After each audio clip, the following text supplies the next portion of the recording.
2021년 10월 26일 새벽 기도에 오신 여러분을 주님의 이름으로 환영합니다. 오늘 말씀의 본문은 출애굽기 38장입니다. 출애굽기 38장 1절에서 8절의 말씀을 제가 받들어 읽겠습니다.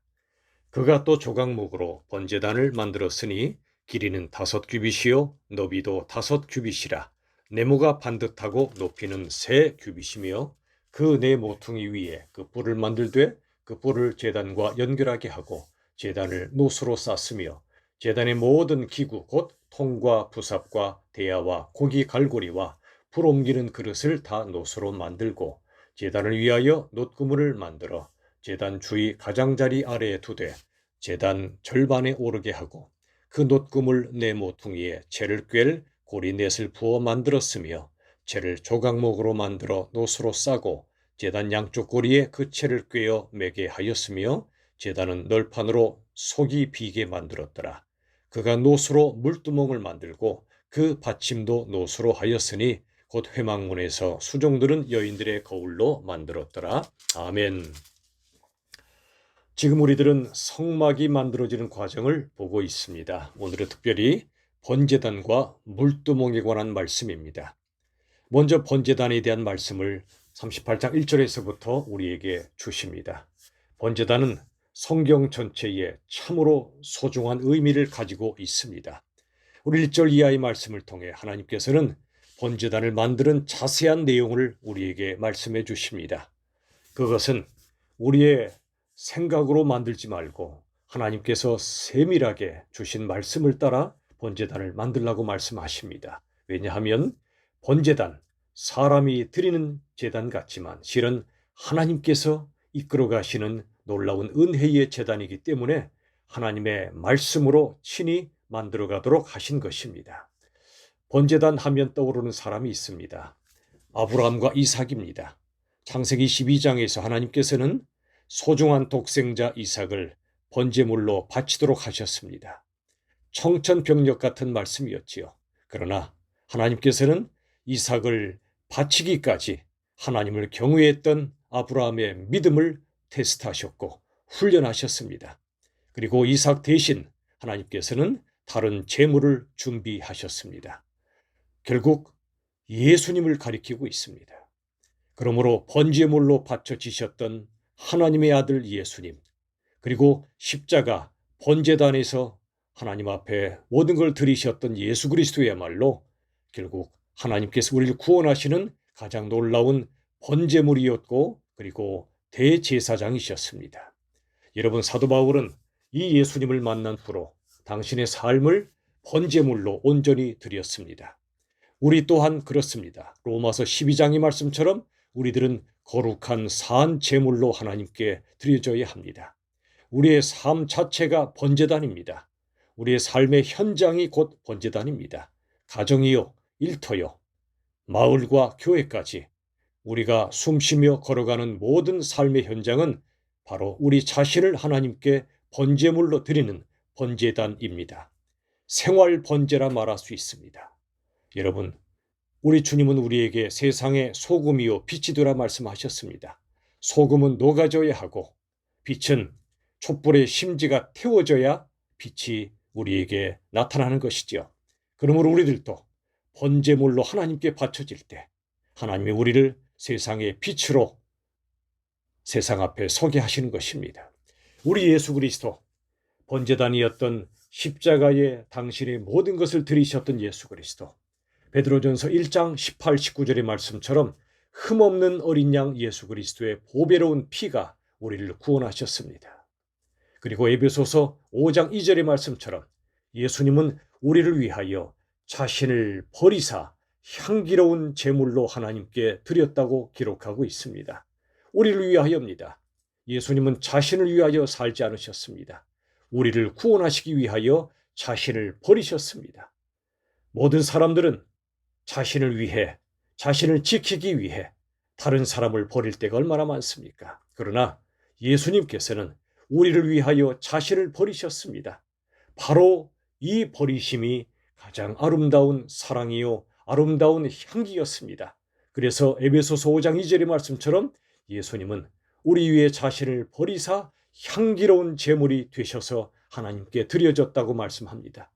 우리도 예수님을 닮아간다는 것은 향기로운 제물로 살아간다는 것입니다. 나를 버리고 누군가를 살리기 위하여 내가 향기로운 제물로 바쳐질 때 하나님은 우리들을 예수님처럼 기뻐하시고 영광 받으실 것입니다. 예수님의 그 향기롭고 아름다운 그 제물 되심을 우리가 알게 되면 우리들은 예수님처럼 향기롭고 아름다운 제물로 드려지는 것이 의무가 아니라 영광임을 깨닫게 됩니다. 예수님처럼 삶의 한 절이라도 살 수 있다는 것 얼마나 큰 영광입니까? 바로 이 부분, 자신을 버림으로 제물로 드려지는 이 부분이 우리 그리스도인의 가장 진한 향기입니다. 향나무는 도끼가 찍힐 때 찍힌 그 자리에서 오히려 향을 내뿜듯이 우리 삶의 고난이 닥쳐올 때 우리들은 그 자리가, 그 고난의 자리가 번제단이 되고 오히려 더욱 향기로운 제물로 드려지게 될 것입니다. 예수님은 마가복음 10장 45절의 말씀처럼 자기의 목숨을 많은 사람의 대속물로 주시기 위해 이 땅에 오신 분입니다. 얼마나 아름답고 상상할 수 없는 향기로운 제물인지 모릅니다. 우리는 이 예수님을 따라 번제단의 삶의 현장에서 예수님과 함께 아름다운 향기로운 제물로 바쳐질 수 있기를 진심으로 바랍니다. 여기 8절의 말씀을 보시면 이제 노소로 만든 물두멍이 나옵니다. 물두멍은 이 귀한 성막에서 소중한 역할을 감당합니다.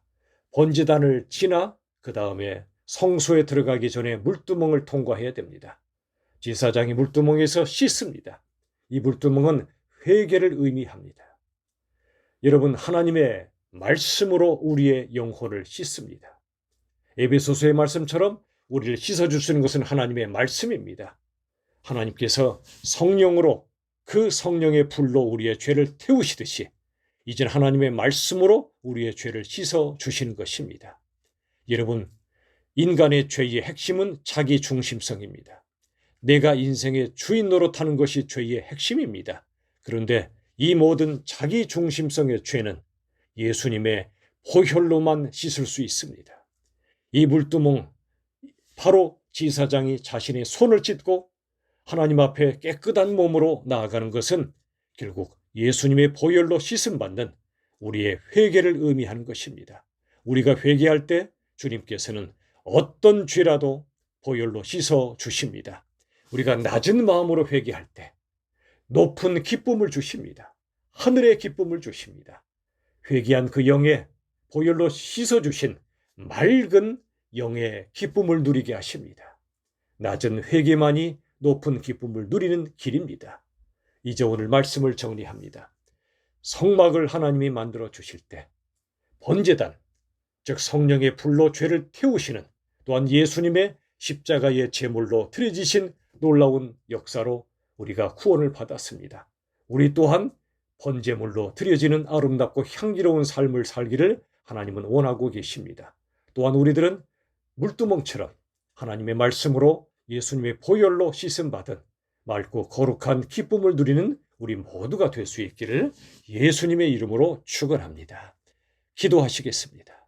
아버지 하나님, 이제 성막을 하나님이 만들어 가셨는데 바로 우리가 아름다운 성막입니다. 성전입니다.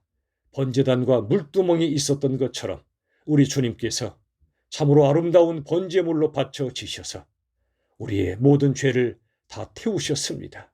그리고 물두멍처럼 예수님의 보혈로 우리의 죄를 깨끗이 씻어 주셨습니다. 이제 하나님의 놀라운 은혜 따라 구원받아 우리 주님을 나날이 닮아가는 저희의 성화의 과정 속에 하나님 함께 해주시고 하나님 앞에 온전히 드려지는 것이 영광이요 회개함이 기쁨임을 깨달아 우리의 매일매일의 삶이 주님 앞에 나아가는 아름다운 성막 성전 되게 하여 주시옵소서. 예수님의 이름으로 기도하옵나이다. 아멘. 우리 주 예수님의 은혜와 하나님의 사랑과 성령 하나님의 역사하심이 번제물로 드려지며 참으로 주님의 보혈로 씻김받기 원하는 주님의 백성들과 주님의 교회 위에 영원히 함께 하시기를 간절히 축원하옵나이다. 아멘.